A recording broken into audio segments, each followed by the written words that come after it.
Hello and welcome to the AfricaEcoRace 2016, the real rally raid to Dakar for bikes, cars and trucks.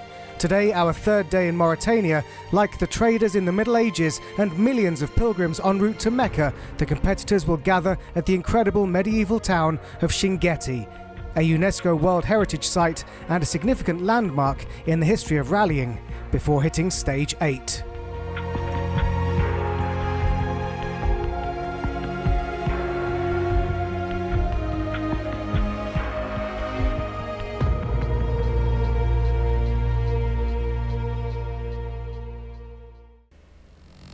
Stage 8 is 377 kilometres of pure Mauritanian stage. Right from the start there's a rocky mountain descent into the Shingeti Wadi, then a fast path between the dunes before hitting the dunes themselves right to the finish at Amati.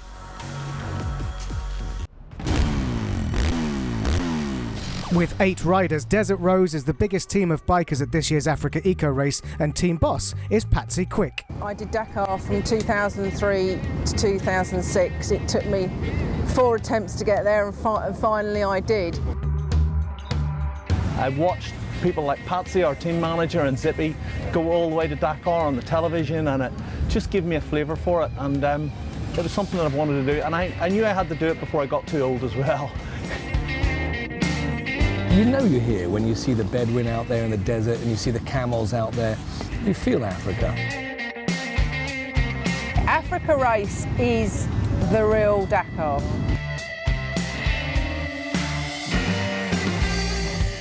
Well, yeah, I mean, you're talking 8 to 10 hours at least in the saddle each day. It's a long time. Yeah, it's punishing physically and draining mentally.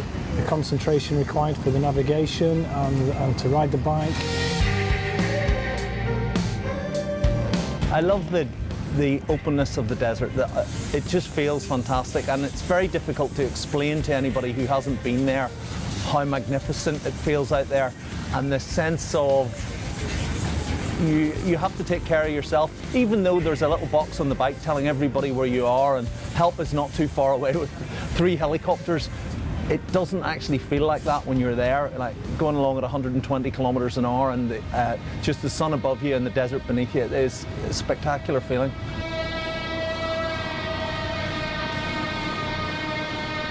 The most surprising thing is how you can be alone in the desert. You know that there's, you know when you're out there, you know that there's at least 50, 60, 70 other competitors around you. And it's amazing that you see nobody. I mean, for hours on end. For hours on end, you see nobody. I mean, on day 2, I was on my own. I never saw anyone. Occasionally, a truck or a car would pass me, but you know, you're totally alone out there. Impressing everybody this year is Andrew Dennison. He won Stage 7 and is currently 6th overall, proving his navigation prowess can beat the speed and experience of the best in the world. I think the thing that I'll enjoy most is pushing yourself to the limits. And I think sometimes when you get lost, it's very uncomfortable, you feel very lonely, and I think that when you come back to the bivouac, you have a very strong team ethic.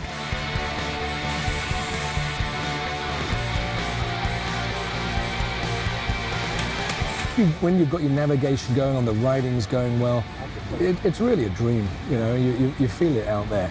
And when it's going wrong, it's generally going horribly wrong.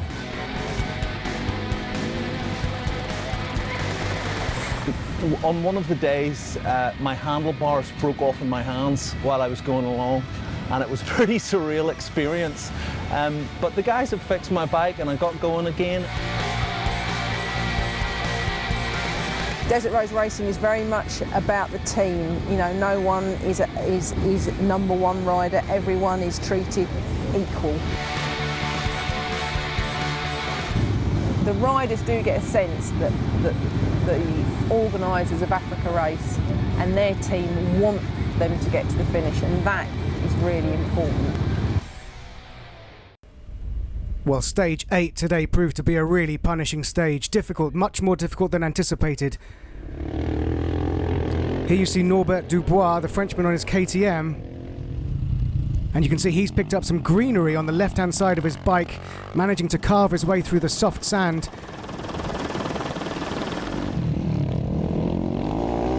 Now here we see the father-son team of Fernando Sousa Sr. and Fernando Sousa Jr., and they benefited from riding together in these difficult conditions. He almost threw it away there. Sousa Sr. was 4th quickest, and Sousa Jr. was 3rd. This is Andrew Newland, the Desert Rose rider, still putting in great times, and look, he's riding in the rails of those tracks ahead of him. 2nd quickest on the stage, with a time of 6 hours, 29 minutes and 10 seconds. But look how slow going it is at times. Now back on form today, demonstrating another side of the terrain of this rally, the rocky side, but here he's managing to get up to speed. Per Anders Ulevalsiter sets a stunning time of 6 hours, 29 minutes and 10 seconds.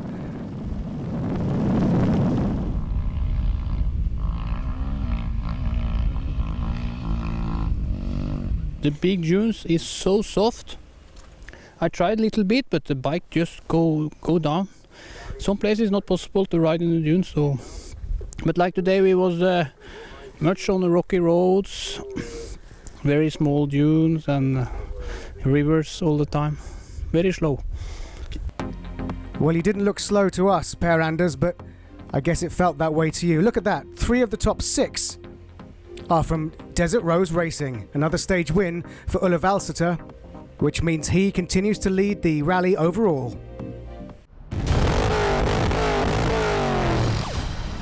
Well, if the bikes thought they had it tough, it was a horrific day for the cars. Lots of them getting stuck, lots of problems with the stage, the moving sand dunes blocking some passes, many cars arriving very late with punctures and penalties. Everyone struggled, including Jean-Antoine Sabatier, last year's winner, but he made it home in 5th position in his buggy. And this is David Gérard, the French buggy driver, putting in a very good performance, making it into the top 4 for the first time this rally. Now Kanat Shagarov in his Toyota still leads overall by 49 minutes, but through the stage was a long way behind Serradori and Thomas. And here he is coming to the end with a puncture which he must have driven on for a while. That will have slowed him down a lot.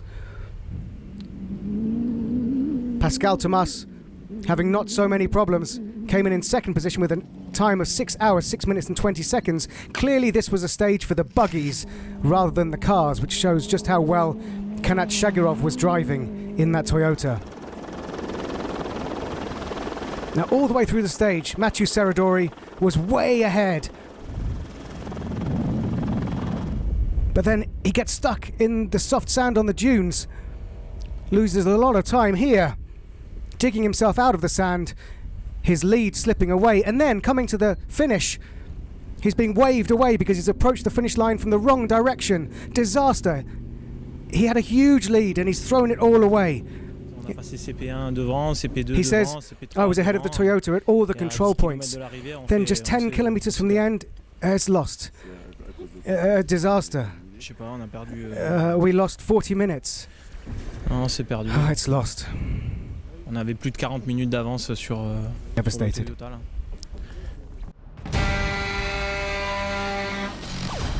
And the day wasn't much easier for the trucks. This is Miklos Kovac, who missed a control point and despite appearing early at the stage end, confused the timing screens, receives a massive penalty and drops back. The Kamaz truck number 403 of Sergei Kuprianov was 14 minutes slower than his Kamaz teammate Shibalov. Look at that! Jumping up out of that dune.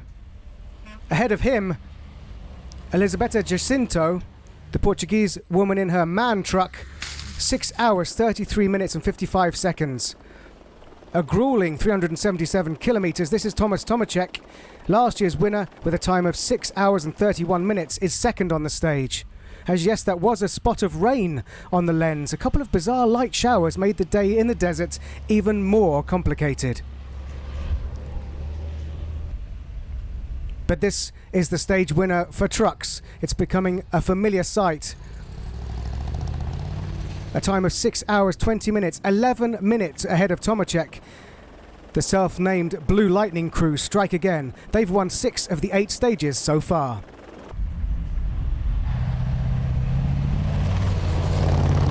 Digging into the soft sand, but making it safely to the finish line.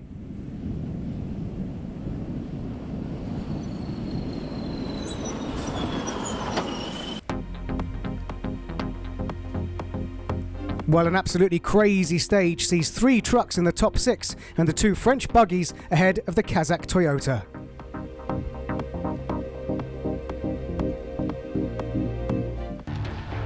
Well, after a hectic day, let's get a unique perspective from the drivers' and riders' point of view as we look back at some of the best onboard actions so far.